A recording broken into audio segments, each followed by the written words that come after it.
வணக்கம் சிவா. பொதுத் தேர்வு அட்டவணைகள் இன்று வெளியாகியிருந்தது. அதில் தேர்ச்சி விகிதம் 95% இருந்தபோது தோல்வி அடைந்தவர்கள் மீண்டும் துணைத் தேர்வு எப்பொழுது எழுதலாம் என்ற ஒரு கேள்வி எழுந்தது. அதனைத் தொடர்ந்து துணைத் தேர்வுக்கான அட்டவணையும் தற்போது வெளியாகியுள்ளது. இது குறித்தான உங்களுடைய கூடுதல் விவரங்களை பதிவு செய்யலாம்.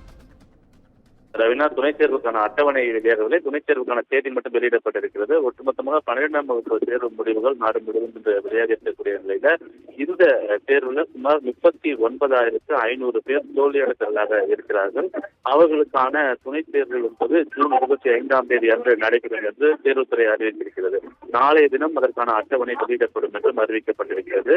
எனவே ஒட்டுமொத்தமாக தேர்வு எழுதிய மாணவர்கள் சுமார் 39,500 பேர் தேர்ச்சி அடையவில்லை.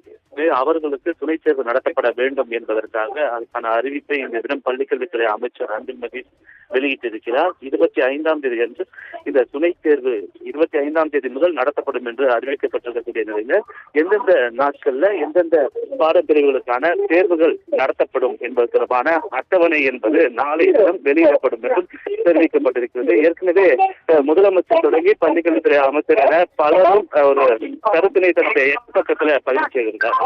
ஏற்கனவே தேர்ச்சி அடைந்தவர்கள் மட்டுமல்லாமல் தேர்ச்சி அடையாதவர்களுக்கும் இது ஒரு முடிவு அல்ல என்பது தொடர்பான கருத்துக்களை தெரிவித்திருக்கக்கூடிய நிலையில தேர்ச்சி அடையாத சுமார் 39,500 மாணவர்கள் தங்களுடைய துணைத் தேர்வை எதிர்கொள்ள ஜூன் 25ஆம் தேதி முதல் அதனை நடத்துவதற்கான திட்டமிடல் தேர்வுத்துறை மேற்கொண்டிருப்பதாகவும் அதற்கான அட்டவணை நாளை தினம் வெளியிடப்படும் என்றும் எந்தெந்த நாட்கள்ல எந்தெந்த பாடங்கள் தேர்வு நடைபெற இருக்கிறது என்பதற்கான முழு விவரங்கள் என்பது நாளை தினம் வெளியிடப்படும் என்று பள்ளிக்கல்வித்துறையின் கீழ் செயல்படக்கூடிய தேர்வுத்துறை இயக்குநரகம் தெரிவித்திருக்கின்றது. ரவினா,